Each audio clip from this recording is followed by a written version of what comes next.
Welcome everybody back to Midnight with Podcast of Evil. It's been a while. It's been like 3 months. I am joined by Emily. Hey everybody. Will's supposed to be here. He might be joining in a little late at some point. We'll see. See how things go. Sarah is not here. But yeah, so we've been gone a while. Life happens. Emily was working 2 jobs. Will was working 2 jobs. I was working. Sarah got busy with life. The dog broke her leg. I mean, Technically it was a fracture, but it might as well have been a break. it looked like a clean snap right down the middle it from really the X-rays. did. It really did. She had a cast on her leg for a while. Now she's got these metal screws with plastic bars holding it in place and a cone on her head so she doesn't chew on it. She is doing rough. She's getting better though. So life just got in the way, but we're gonna come back. We're gonna start doing this every week. We're gonna try to make up some of these episodes. Eventually, we'll make all of them up. We have been keeping track of the ones we missed, but we will eventually catch up to them. At some point, this was supposed to be episode 10. It was originally going to be Nightmare on Elm Street, and then at some point it was going to be April Fool's Day. It jumbled all over the place.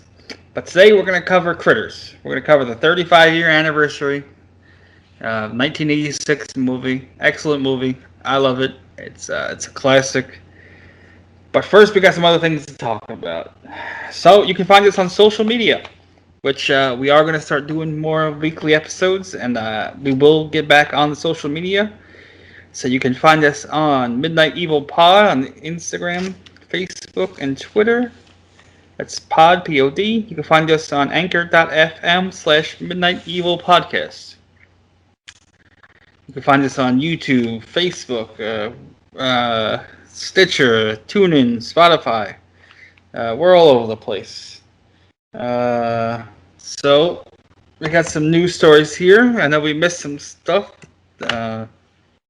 But today, some of our news stories here. The first one from blooddisgusting.com is A Quiet Place spinoff dated for 2023, released by Paramount.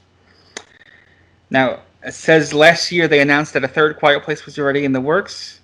And this one's going to be directed by Jeff Nichols, who directed Midnight Special, which is that movie, Michael Shannon, that alien-looking movie. I've seen it before. I know it's on one of our watch lists on one of these streaming sites. I think it's Netflix. Yeah, if you haven't seen it, I think go check it out on Netflix. Eventually, I want to cover that movie. But yeah, I think the third one's already going to be in the works, they say, with John Krasinski directing again. But I think this new one they announced is going to be technically a spin-off and not the third Quiet Place movie. It says it's in early development. It's just being billed as the next installment, broadening the post-apocalyptic world introduced in the first two movies. So Emily, how do you feel about a Quiet Place spin-off? You were a fan of the first one, right? Yeah, I definitely was a fan of the first one. I haven't had a chance to see the second one yet. But well, the second one we were on our way to go see. We had the tickets for opening night. Yeah, and we had tickets opening night, and that is when a couple hours before the movie was supposed to start. Our dog had her accident. That's when she jumped up. She just jumped straight up and down playing and landed on it wrong. And yeah, that was opening night. That's when we were going to see Quiet Place. And instead she was in the hospital for like 10 hours. Until like, what, 4 a.m.? Yeah, 4 a.m., something like that. So we haven't seen the sequel yet, but I like the first one. We're going to cover the first one here on Midnight Evil at some point. It is on our long list of makeup episodes, which we will get to at some point, catch up. I think it'll be interesting to see a spin-off. I'm wondering if, because it mentions expanding the universe, I'm wondering if they're going to introduce new creatures. I don't know if it's going to be new creatures or new humans or what the deal is, or maybe we see the beginning of the apocalypse, or we might see the beginning from a different person's perspective. Viewpoint, yeah. Maybe when it first started. We haven't seen the second one, so maybe they set it up in the second one. I don't know. But it does say that at some point they are still going to make a third one with John Krasinski directing. It's kind of like a trilogy for the original story. But what do you think? You think you'd watch the spin-off? Yeah, I'd watch a spin-off. There's every big franchise now, when they get making some money, they try to make a whole universe out of them. Yeah. And I guess A Quiet Place is the next one they're going to try to make a universe of. But we'll see how it goes. I'm interested. I hope it's good. We'll definitely check it out eventually at some point. But speaking of expanded universes and old, I guess, franchises coming back, Rob Zombie has officially confirmed that his next movie is The Munsters. Emily, have you ever watched the old Munsters TV show? Not frequently. I've seen it, once or twice, of course, but I've never seen the whole series. I'm guessing it wasn't as easily accessible back in the day before streaming and everything. And yeah, when I was a kid, you pretty much just watched whatever was on TV, whatever was on cable. yeah, and I'm guessing at this point, when you were growing up in the 2000s, the Munsters wasn't really playing all the time, huh? Yeah, it was on a couple times, but was that Nick at Night or something like that? Probably. Or TV Land. Or... yeah, actually, TV Land makes now they have sense. all these new channels that show all these old shows.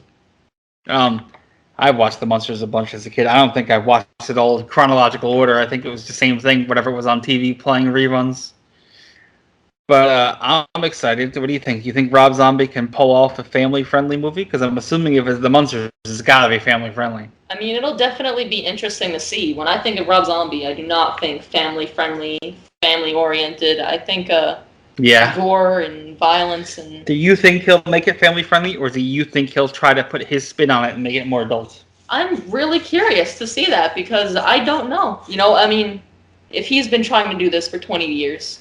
he might want to stick to the original feel of the show. If it's true, especially if he's such a big fan. If he is such a huge fan, he might want to stick to the original feel of the show, but it's definitely possible he might put his own spin on it. Well, Zombie wrote on his Instagram, he said, "Attention, boils and ghouls, the rumors are true. My next film project will be one I've been chasing for 20 years, The Munsters. Stay tuned for exciting details as things progress." So they have...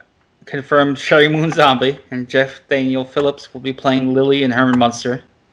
So once again, Sherry Moon Zombie will star in the Rob Zombie, which I guess you expect at this point. Yeah. I mean, I guess there's something wrong. It's like Robert Shaye making a movie without his sister Lynn Shaye. It's not going to happen. If Rob Zombie's making a movie, his wife's going to be the star. But you know what? I don't have a problem with it. I guess she could make a good Lily. The cast, though, supposedly will also include Cassandra Peterson, or as most of you will know her as Elvira. Was Elvira too old for your time, too? I believe that was a little before my time. Yeah, I think so. Well, you know what? She's a TV host. She had her own movie. I'll be interested to see if she's playing somebody else or if she appears in the movie as Elvira. I don't know. It's hard to say. Well, the last we heard was that it was going to be filming in Budapest, which is, I believe, Hungary. And they also speculated it could be like a Peacock exclusive or a Peacock original movie, which I guess some of these streaming sites are good for that. At least we're going to get, movies that you wouldn't expect to get released because, home video isn't really a thing anymore. But now with streaming, you can make some of these movies that wouldn't necessarily do good in theaters. But yeah, Rob Zombie's a massive Munsters fan. He was on the commentary for the Munster Go Home Blu-ray, which came out last year. He's a lifelong fan, and from what he says, the original show only ran for 2 seasons, 1964 to 1966. And then they did a sequel television series later on from 88 to 91, The Munsters Today. There was a bunch of movies. Bryan Fuller did a Mockingbird Lane pilot that never made past the pilot. It's kind of a cult following, but you know what? Let's see, I guess, right? That's good. I guess it could always keep going. Yeah. There was a couple of movies back in the day, so maybe if it does good, he can... Especially if he keeps it cheap. I don't think Rob Zombie is known for having huge budgets and stuff like that. Hopefully it does good. You think you give it a watch? Yeah, I'd watch that. I'd watch it out of pure curiosity. Well, I'm in. Emily's in. That article was also from Bloody Disgusting, and I got one more news article today we're going to be covering. And it is another reboot. Now, I know you guys probably are sick and tired of hearing about reboots. Everybody is, right? But maybe this one's got some promise to it. Stephen King's Christine is getting a new adaptation from Hannibal creator Bryan Fuller. Christine, the Stephen King novel about the killer car, is getting a new adaptation from Hannibal creator Bryan Fuller. Did Emily? Did you ever watch Hannibal? You did, right? No. No, you didn't. I was going to, and kind of gave up on it. I'm not gonna lie. It's the second time I've tried to watch the show, and I just got distracted by other shows. Yeah, I think I watched maybe the first 2 seasons. I don't think I ever finished the series though. But I was a fan of it. I mean, it was a good show. Bryan Fuller was good what he did. But he will direct this movie. This is his first movie he's ever directed. He's never directed a TV show, never directed a movie. And I guess Christine's a good first one, right? And especially since he's going to be doing it for Sony Pictures and Blumhouse. Yeah, I'm a fan of pretty much anything Blumhouse. Yeah, so you got Blumhouse, you got Bryan Fuller, you got a Stephen King novel. I don't think you can go much better than that direction. Did you, Emily, you saw the original Christine, right? Yes. What did you think of the original Christine? Did you like it? Were you a fan? I don't remember everything about the movie, but I did like it. I thought it was interesting. I love the original movie. I'm not gonna lie, that's probably like a dream car for me. That white and red '58 Plymouth Fury. Oh, it's a beautiful car. Beautiful car. That would definitely be a dream car for me, as long as Arnie can give it up. So, what do you think? Would you watch the new Christine movie? I mean, I'll watch anything that has to do with Stephen King. So yeah, I'll definitely be watching it. Yeah, I'm looking forward to it. I really hope, I really, really hope they don't try to change or modernize the car. That would almost make it not worth watching. Yeah, I probably won't watch it if they change the car. Unless it's an equally badass car. No. From a similar time period. Yeah, well, but I don't know, because still, it's supposed to be that it was car. such the iconic car, and it's such a... I don't know. I don't think I can watch it if they change it. That'd be like Back to the Future coming out with a sequel and it's not the DeLorean. I'd probably watch it, but I'd probably be bitter about it the whole time. Marty, hop in the pickup truck. We gotta go. Yeah. No, it's not the same. Weird.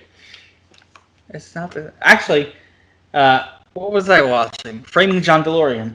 And Back to the Future, the original script, the time machine was a refrigerator. So they would... I don't know how it works, but in the movie, the screenwriter from Back to the Future shows up and he says that the original time travel machine was a refrigerator, and that his writing partner was like, "What if we made it a car? What if we used a DeLorean?" And that just changed history completely. What if we made something that could actually be used as a time travel device instead of a refrigerator? I'm just curious, like how I'm curious as to what the plan was with the refrigerator. Do you like set the time back? It make sense because how do you get it to 88 miles per hour? It's a refrigerator. Do you set the time back and then eat food from the refrigerator? Do you hop inside of it and lock yourself in? I don't know. Or is it what was that movie? Was it Bill and Ted when they got in the phone booth? I don't watch Bill and Ted. Anyway. It might have been. Yeah, sorry. I'm not a Bill and Ted guy. It's been a long time since I've seen that movie. Well, Christine's coming out. We got the Munsters. We got more Quiet Place. We got some things to look forward to. I think within the last few months, they also announced a new Pet Sematary movie coming to Paramount Plus. A new Paranormal Activity movie coming out. Hopefully, we got Halloween still on track this year so far. Candyman's still on track for this year so far. We do got some big things coming out for the world of horror, so hopefully we can look forward to that. Hopefully they, don't keep pushing movies back. Well, there's been some pretty good recent horror movies. What did we... I mean, Conjuring, Devil Made Me Do It just came out. We watched The Conjuring. That was pretty good. I like the new Conjuring. Did you like the new Conjuring? I thought it was really good. Which one was your favorite of the 3 Conjuring movies? Probably the third one now. Probably the third one now. I'm going to go with the first one. Definitely going to stick with the first one. We watched, The Unholy. That was pretty good. Jeffrey Dean Morgan. That was really good. I like that one. Just watched Saint Saint Maud. Maud, which I'm a huge fan of. I love Saint Maud. I like anything A24 does. Saint Maud wasn't bad at all. It was just in the string of movies we watched, it was my least favorite, but it was definitely a good movie. Willy's Wonderland. Willy's Wonderland. Nicolas Cage. I wish he had a name in the movie. Yeah, I wish he had. Or spoke more. Other than just a backstory, something. Yeah, I don't know. I feel like that could have been done intentionally, so you're left of course, wondering. But and then we watched Spiral, the new Saw movie. Yeah. Which I liked. I just wish there was more Samuel L. Jackson. Yeah. I would have loved to hear him, say, I'm tired of these motherfucking traps in this motherfucking game. He did say motherfucker. Yeah, he did say motherfucker. I guess we got that. It's not Samuel L. Jackson movie without saying motherfucker. Spoiler alert, guys. It didn't really spoil any plot that he says motherfucker in Spiral. Yeah, it's true. Well, I don't know. It might be important. You gotta say motherfucker. He's got it. All right. Well, that's all the motherfucking news articles we got today. You can find us on social media once again. Midnight Evil Pod, POD, Instagram, Facebook, Twitter. You can find us YouTube, Stitcher, TuneIn, Spotify, Google. You can find us on Anchor at anchor.fm/Midnight Evil Podcast. That was all the news stories I had for today. I think we touched up on some other things that weren't really stories, but little loose ends here and there. Some movies coming out. But, I think they also said Evil Dead Rise is coming out, and that's going to be straight to streaming. I forget which one, but it's not going to be coming in theaters. Yeah. No Ash, though. This one takes place in like a apartment complex or something. This might be controversial, but what's the point? I don't know. There's an Evil Dead video game coming out. Bruce Campbell's a part of. There's a video game coming out too? Yeah. Dang. They're just bringing back all the classics, huh? But unfortunately, I think Bruce Campbell said he's pretty much retired as playing Ash. He's pretty much done with the role after the TV show got canceled. I think he's just done. It sucks. I'd love to see him come back, but I don't think he's gonna anymore. I think he said he's pretty much over. He should have just like a small cameo. That would be great. He should be like the town drunk. Unless they kill him, then I don't want to see it. Yeah, then I don't. Yeah. Just see him pop in, say Ash from Housewares, blow something up, says groovy, and leaves. And good. Yeah. That's all I need. All right, we're gonna jump into it. We finally made it. Episode 10, Midnight in the Podcast of Evil. We are back. We will be back next week. Not really sure what we're gonna cover. Maybe A Quiet Place. We'll get to it, though. We still got some other ones we got to make up. We still have a Nightmare on Elm Street coming along at some point. Maybe April Fool's Day. There's so many other ones we missed. I don't even remember. I think we were going to cover Highlander at some point. Was that? Yeah, science fiction. That counts. Horror, sci-fi. So Highlander we're going to cover at some point. What else was there? Sleepaway Camp we got coming up. So we got some good ones coming up. These are just makeup ones. We also got other ones coming up. So maybe you'll see, we're going to drop at least one new one a week and maybe at least one or two makeups a week. So we're going to get to it, guys. We're going to catch up. But let's jump into Critters. It was released April 11th, 1986. Rated PG-13. Sci-fi horror. It's an hour and 26 minutes with a budget of $3 million. Which the box office did $13.2 million, so they made well over their budget back. Distributed by New Line Cinema, which, you know what that means? Executive producer was Robert Shea. Production company was Show Films, directed by Stephen Herrick. So Stephen Herrick is not a name that exactly jumps off the page to me, but he also directed Bill and Ted's Excellent Adventure, which you're a fan of, right? Don't Tell Mom Babysitter's Dad. I don't know if you ever saw that one. I have not seen that. That was a classic in the 90s. The Mighty Ducks. I've never seen The Mighty Ducks. I've never seen it either. Okay, now I don't feel so bad. I know, it's like one of those classic movies that everybody I think it has a TV show on Disney Plus right now. That Kenan Thompson's in? And Kenan and Kel? I don't know. I'm not familiar with a lot of what's on Disney Plus. Or he's going to be in season 2 maybe? I don't know. He also did Holy Man, and he also did Rockstar with Mark Wahlberg. It was written by Dominic Moore. I hope I pronounced that right. M-U-I-R. Produced by Rupert Harvey, starring Dee Wallace, M. Emmett Walsh, Billy Greenbush and Scott Grimes, just to name a few, as well as young Billy Zane, who did not fare well in this movie. The plot follows a group of small, furry aliens with carnivorous behavior escaping from two shape-shifting bounty hunters landing in a small countryside town to feast on its inhabitants. So, Emily, when did you first discover the movie? What were your first thoughts, impressions? When did I watch this movie the first time? Maybe a year ago or something like that? Yeah, I think the first time we watched it together was about a year ago when I got the box set, probably. Now, I know I asked you for your first thoughts, but let me jump in here, Emily. I think I first saw this probably early 90s. I was a young kid. But I think I saw it when I was a kid. I remember the box set, not the box set, but like the cover art of the old VHS back in the day. You'd go into like the Pathmark and they had the video section or the video store and they had it there. So I remember the box cover art was always the same. It looked awesome. I love the movie. I don't think I've seen it since the early 90s. I think I watched it back then, and then I haven't seen it until recently. Maybe a year ago was the first time, but I probably watched it another 4 or 5 times in just this year so far. I just think it's everything 80s encompasses. Everything about 80s horror movies that you love. You love the special effects, the violence, the blood, but it's not overdone. There's always the town drunk that nobody believes. Charlie in this one, I guess. I don't know. Maybe he was at the bar hanging out with Ralph from Crystal Lake. Why did nobody ever believe just because they're drinking? I don't know. I guess it's, sometimes things look different when you're drunk. I don't know.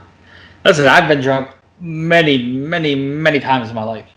And not once did I see aliens from a spaceship. You know what I mean?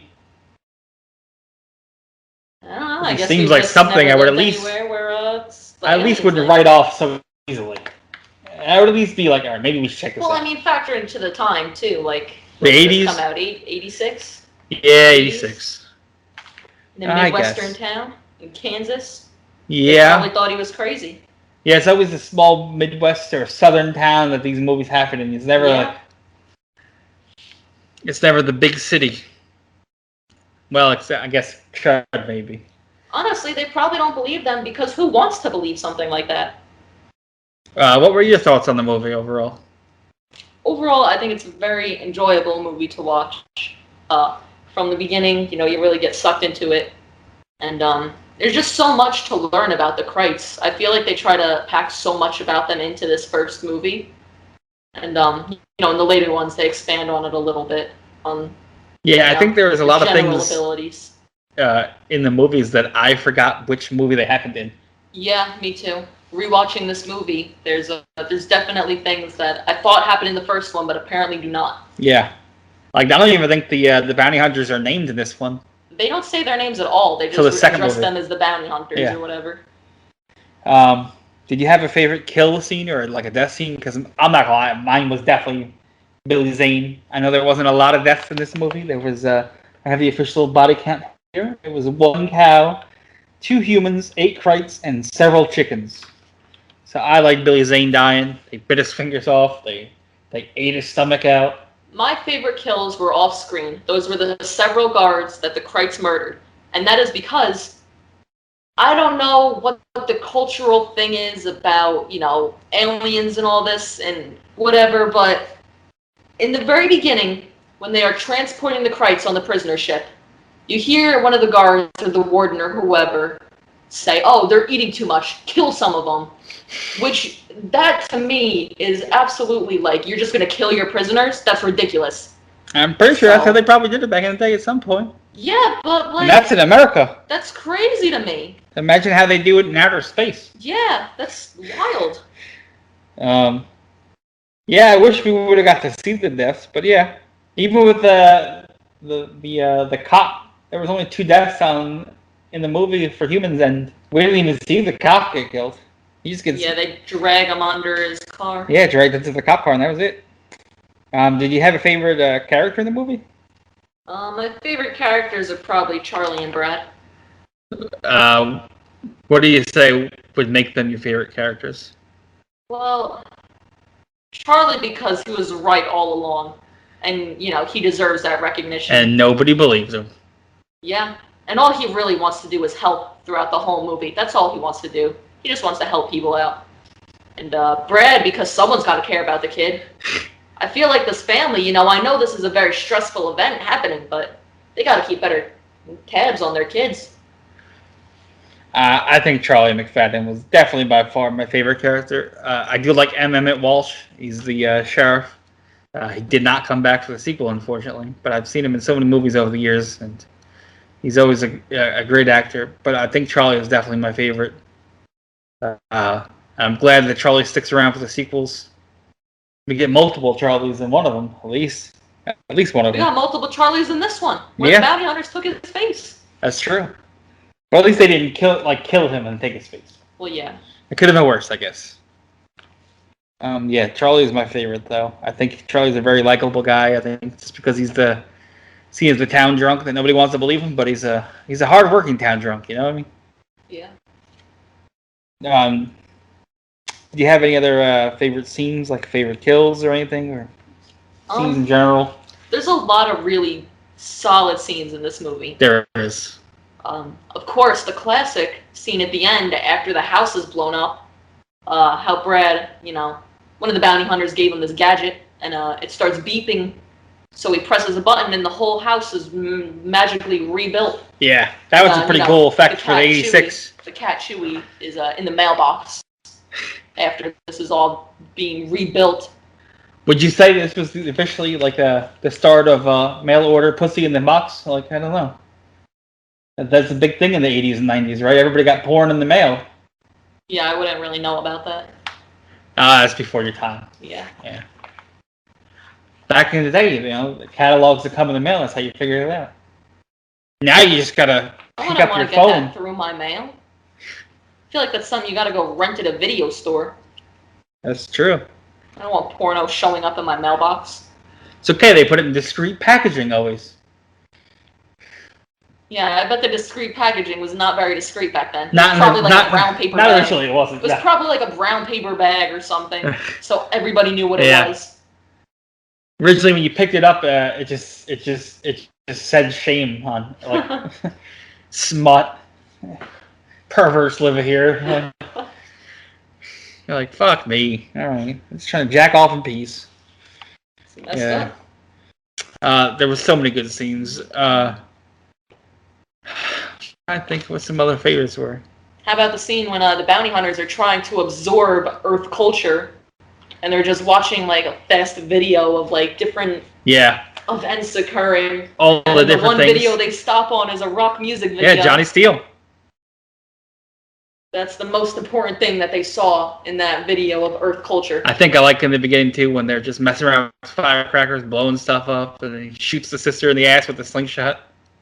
Oh, there goes the cat. He just sucked the cat up. They got the house in reverse on the background there, and the cat gets sucked up. It's okay, though, because the cat thing was Chewie, and I hate Star Wars, so let's get that fucker out of here. I mean, I don't want the cat to die, I just don't want him to be named Chewie. But, well, that sounded mean, huh? I don't think that came out right. That sounded terrible. I want to kill Star Wars, not cats. Yeah. Okay.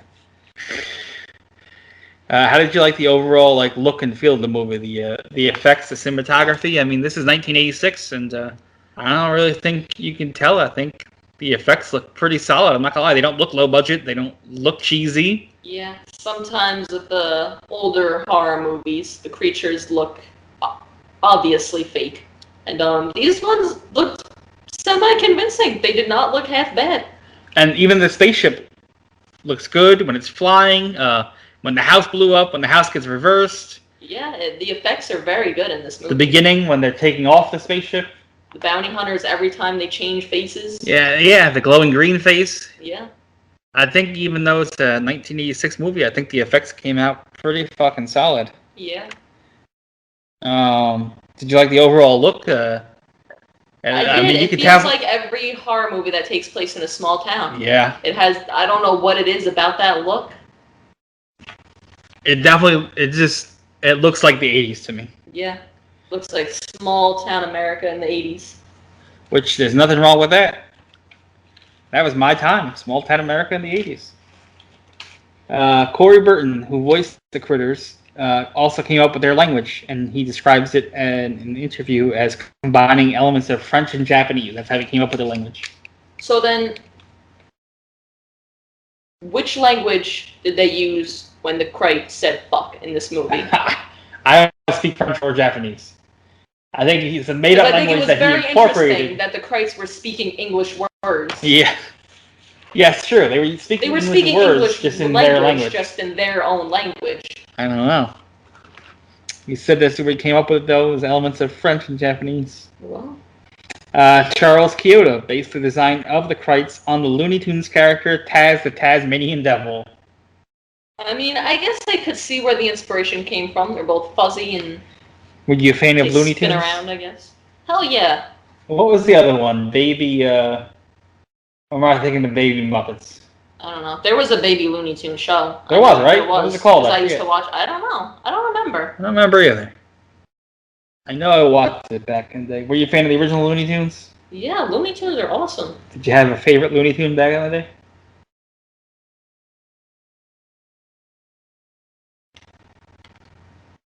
I'm gonna go Is Marvin the Martian from Looney Tunes? Yeah, I believe so. Okay, then he's my favorite. I'm gonna go with Foghorn Leghorn for me. I'm not gonna lie. Okay, yeah. Dee Wallace, Helen, the mother, starred in another movie, playing the mother of a boy who comes into contact with aliens. E.T. the Extraterrestrial, 1982. When the critters are destroying the bedroom, one of them comes across the E.T. Vinyl plush toy and devours it. He kind of eggs it on at first, like he's going to fight him, and then he just eats it. I think it's a nice little nod, though. It's another movie where she plays the mom, that son and aliens, and then... Alright, let's just eat this fucking thing. Well, it's okay. I think I like critters better than E.T. anyway. Yeah? I think so. Which one would you like better? E.T. is just sad. Classic. Yeah, E.T. is sad. He dies, and they bring him back, and... The government was going to kidnap him and... That's what they do. Experiment on him, and then he has to leave. He just changed his family's life forever, and those two children have to live their life with the knowledge that aliens are real, and no one will ever fucking believe them. Never. I'd be like, I want to go with him. I want to go with E.T. I don't want to stay here now that I know this shit's going on. Yeah, right? This man just made me fly. I think I would be so depressed if I ever met an alien in real life and then they had to, like, leave. And I'm would you rather hang out with E.T. or Paul? Probably Paul, right? Paul, because... He smokes weed and he's... I mean, E.T. would be cool to hang out with, too. Don't get me wrong. Yeah. But Paul seems like more similar to my personality. Paul goes invisible. This is true. He has funny costumes. He dressed like a cowboy. E.T. dressed like a princess. Yeah, you really hang out with a cowboy. I don't know. I think the one alien from movies or TV that I'd like to hang out with the most gotta be Roger from American Dad. I don't know if I could deal with him. I don't know. He seems like a handful. That would be crazy. He seems like he'll stress you the fuck out. So this movie takes place in Kansas, but they filmed it in California. It said filming took place between July and October of 1984 in California. I guess that's probably tax incentives and stuff like that. Well, they did a pretty good job of fooling me. It doesn't appear to be, like, obviously filmed in California. There's no palm trees and stuff. Yeah. And like Halloween where you see palm trees in the background. Yeah, like, wait a second. I swear, we're in Illinois. Alright, lying motherfuckers. So did y'all plant those palm trees here, or...? Yeah, both bounty hunters are unnamed in the movie, but their names are given as Ugg and Lee in Critters 2. Which, I don't know if you put this together... especially when he transforms into a woman. But if you put the names together, it's ugly. Which is messed up. Yeah. Are they calling the woman ugly? What are they? I don't. Are they calling the bounties or the aliens ugly? Or is it just like a playful, like, haha, what if we call them ugly? It could just be that. Probably. But my question is, were those green faces before they transform their natural state? And maybe they're referring to that as ugly? That's what it looked like to me. That's what I thought. This is the only Critters movie where one of them grows to human size. The other movies don't seem to show them grow much from eating. Screw human. That thing was like bear sized. Yeah. It was dragging the girl by her wrist. It literally just looked like a big furry bear. You're coming with me. Let's go. Yeah, this is the only one that actually showed them growing to size by eating, though. Don Keith and Terrence Mann are the only actors to appear in all 4 of the original Critters films. And they are Ugg and Charlie McFadden. So they're the only ones that appear in all 4 of the original Critters movies. Which, thank God, because Charlie is the series, right? I mean, Charlie's definitely a very important part of the series. I think Charlie's like the main part of the series besides the bounty hunters. I don't know. There was another reference in this movie to an old horror movie, though. When the characters lift the lid of the toilet to see if the crate is in there, that's a direct reference to Ghoulies. In the movie Ghoulies, when the Ghoulies are summoned, they actually come out of the toilet. All of them? I've never seen Ghoulies. We gotta watch Ghoulies. That's like... Actually, in the 4th Ghoulies, the Ghoulies go to college. Emily's shaking her head. What do they live in the sewers and then they come up out of the toilet? You gotta watch. I don't want to spoil it. Yeah. That's horrifying. Yeah, it is, right? Why did you take a shit? I thought the only things you had to worry about coming out of the toilets were like snakes and shit like that. Alligators. Well, I don't think an alligator could fit down in that like drain. Depends where you live, I guess. Grover's Bend, the town most of the Critters takes place in the movie, is a nod to the infamous 1938 radio broadcast of War of the Worlds by Orson Welles. The broadcast reported aliens were landing in Grover's Mill and was performed so well that thousands of listeners believed the fake news report was true. Residents in the area panicked and, mistaking a water tower for a UFO, they shot it to pieces. The broadcast is about aliens landing a spacecraft and then attacking humankind, just like the plot of Critters. Emily, this is the first time you heard of this earlier today when I talked to you about it, huh? Yeah. I mean, now it sounds hilarious, but I'm sure back then it was terrifying. Yeah, think of it. It's 1938. Listening. There's no TV. You only got radio, right? And someone's telling you aliens are landing. There's tons of books around the time and stuff, and this is right before the 40s and 50s where all kinds of alien movies were coming out. And, Day the Earth Stood Still and stuff like that. Earth vs. Flying Saucers. A lot of big movies came out around that time, not too much longer. But yeah, imagine being in a small town and here you think there's a fucking alien invasion. Were there a lot of suicides when that happened? No, they were all busy killing. They were all busy killing the water tower. I imagine nowadays, if something like that happened, a lot of people would go that route. Well, can you blame them? You want to fight aliens? Like just the sheer amount of panic. You have time and time again said if there's a zombie apocalypse, you're just fucking killing yourself. I mean, so imagine I aliens. have said that a lot of times, and I oftentimes think about this because I do truly believe that it is possible that the zombie apocalypse could happen one day. Yeah, it's true, and we got too many windows in our house. Yeah, I mean, part of me thinks that like it would be great to take out my anger and frustrations and just kill them. But on the other hand, I can barely handle watching a zombie movie. How am I going to look them in the face in person? And what if it's somebody you know? I mean, actually, if it's somebody you know, it might be easier to kill them, depending on your relationship. Depending on who it is, like, oh, bang. Depending on the relationship you have with him, like, all right. But, I don't know. Well, which one would you be more afraid of, aliens or zombies? Oh, zombies. No, it's got to be aliens, right? Because they're conscious. They can think. Certain zombies can think. But I think Romero's zombies. What movie did we just watch? Army of the Dead. Yeah, exactly. You telling me if you saw some shit like that in real life, you wouldn't be freaked out? That was Zack Snyder. Okay, I don't want to say too much because I don't want to spoil the movie too much in case some of y'all haven't seen it yet. If you haven't seen it, go watch it. It's not a bad movie at all. It's a fantastic fucking movie. There is more references in the movies. The logo on the back of the bowling uniforms is a parody of the iconic Ghostbusters emblem. And the colors of the uniform match the colors of Egon Spengler's uniform in the real Ghostbusters animated series from '86 as well. Huh. So it's another direct reference there. And another I guess not so much a reference, but a common theme was right around the same time, if you remember, there was a little movie called Gremlins. Yeah. Well, the script was actually written before the Gremlins movie came out, and they had to extensively rewrite the script once Gremlins came out because it was too similar between the films. Unfortunately, when he wrote the script for Critters, he wrote it long before Gremlins ever came out, and he couldn't get the movie made. Gremlins came out, he had to go rewrite a whole bunch of stuff because it was too similar. I mean, I don't want to say it's for the best, but I mean, Critters turned out to be a great movie. Absolutely. And a lot of people always think it's kind of like a rip-off movie of Gremlins, and when in actuality it was written before Gremlins. Different. They're completely different. Yeah, this one's better. I don't want to say that because it's been a long time since I've seen Gremlins, and I don't want to judge it not remembering everything about it. Well, as long as we don't disappear for another couple of months, we'll cover it around the holiday. Yeah, that's true. I assume we are. We'll see. I guess it's got to be around there somewhere,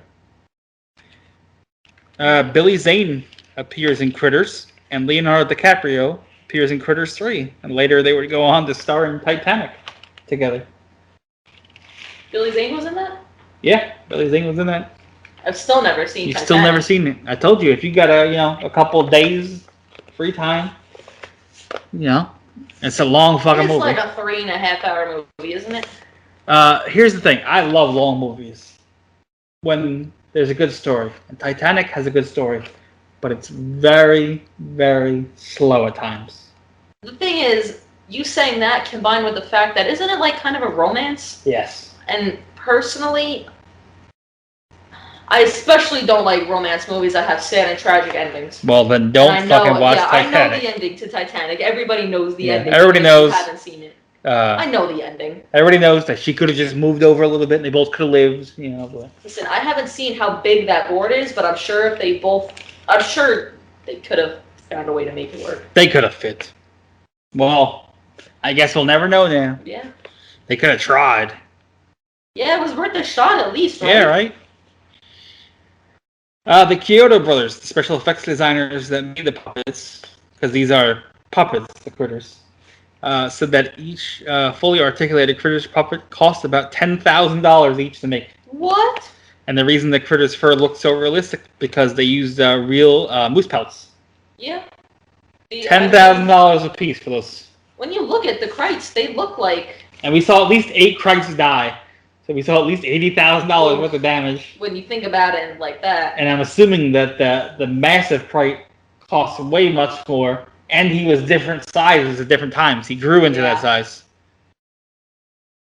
I thought the opening shots of the prison looked good. I thought the warden floating, the no legs and stuff like that, I thought that looked good.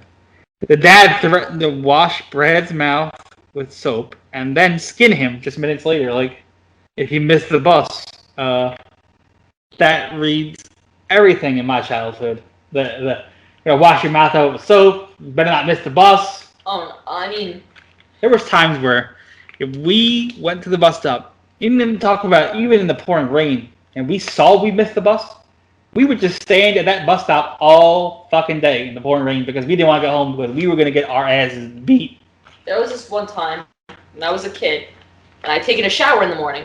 And, I had long hair, and dead of winter, New York, and I was waiting at the bus stop with a wet hair, and I'm waiting, and eventually my hair freezes because the bus forgot to pick me up.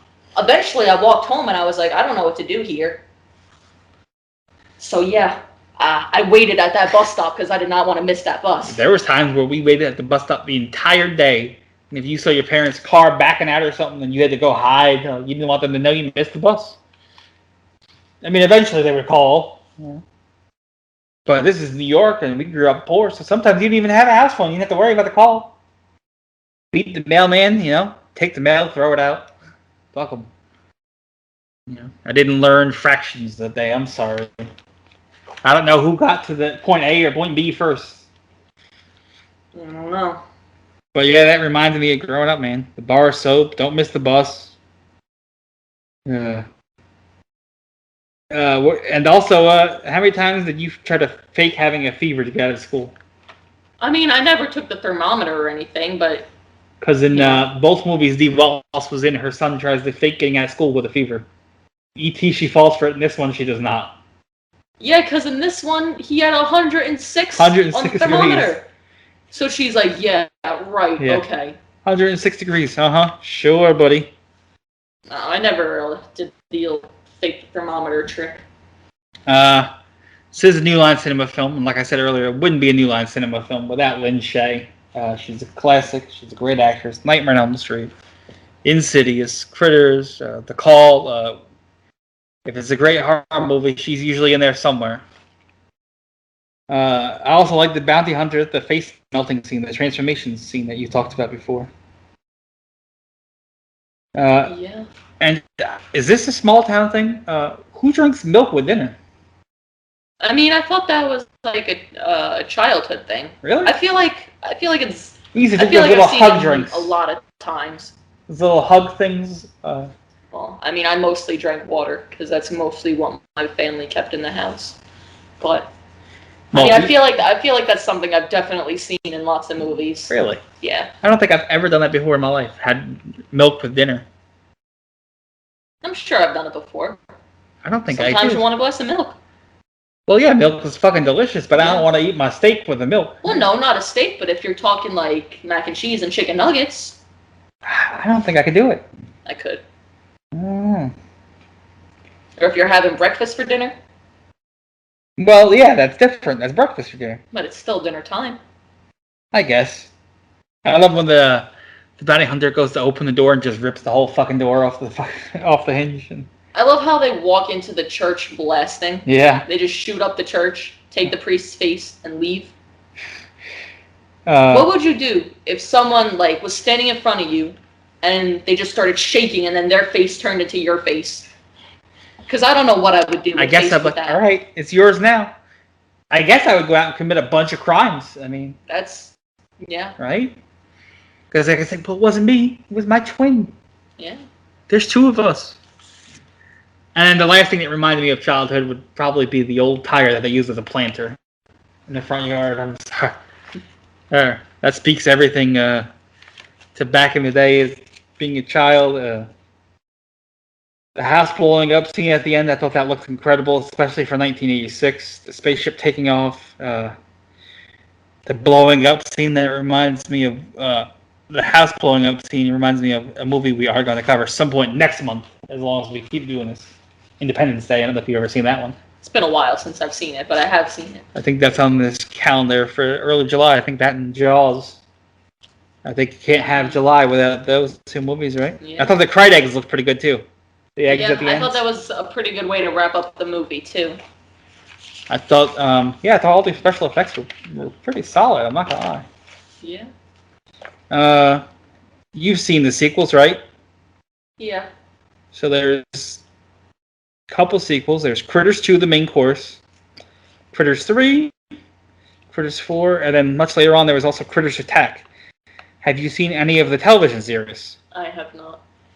Critters, a new binge, was released on Shudder on March 21st, 2019. I have not seen it yet. I do have the entire series, actually. I just haven't watched it yet. I haven't had a chance to watch it yet. Someday I'd like to go back and watch it. Maybe after we finish covering all the Critters movies, because at some point, we'll probably cover the rest. But yeah, if you like 80s horror movies, if you like cheesy, actually, I don't even think you can call it cheesy because I don't think there's much cheesy about it. I think maybe it was low budget for its time, but you know what? You can't tell. I think everything looks solid. Yeah. I think 80s sci-fi horror, I think this and, Killer Clowns or Chud or Killer Tomatoes, I think of those movies, and Critters is one of those movies I think of when I think of 80s horror sci-fi. I think it's a solid movie. What did you think of the movie overall? Did you like it? Would you watch it again? Yeah, I would watch it again. Yeah, I would definitely watch it again. It's definitely a good movie. Just everything about it. It's very... Would you recommend it to somebody who hasn't seen it? Yeah. What do you think? Thumbs up, thumbs down, thumbs in the middle? Definitely a thumbs up. Yeah, I'm going to give it a thumbs up. I highly recommend, if you haven't seen it, go out of your way, You're missing a great movie. But that's all we have for Critters this week. Will was supposed to join us. I think he got tied up. Maybe we can get Will up here next week. We can see what we can do. Maybe, no promises. But I think he will be back at some point. We do have a bunch of makeup episodes that are coming. At some point, we still got to deal with Howling. I think we got a Texas Chainsaw. We got The Craft. I think coming up soon, we're going to have Super 8, maybe. Or The Omen, I think that's around here. We got a couple other ones. I'm not going to list everything. And the Taking You Back podcast, we're going to try to work on that soon. Maybe we'll drop one of those this week. We're going to try to catch up on those as well. We do have some good movies coming up on there as well. We got The Crow. We got some more Cheech and Chong, some City Slickers. We got later in the month, we're going to celebrate the 50th anniversary of Willy Wonka. Oh, boy. So we got some good movies coming up on both. And we'll try to catch up now. I think maybe for next week's Midnight Evil, we'll try to cover A Quiet Place, maybe. And but that's all we have today. You can find us on Midnight Evil Pod on Facebook, Instagram, and Twitter. You can find us on Anchor at anchor.fm/Midnight Evil Podcast.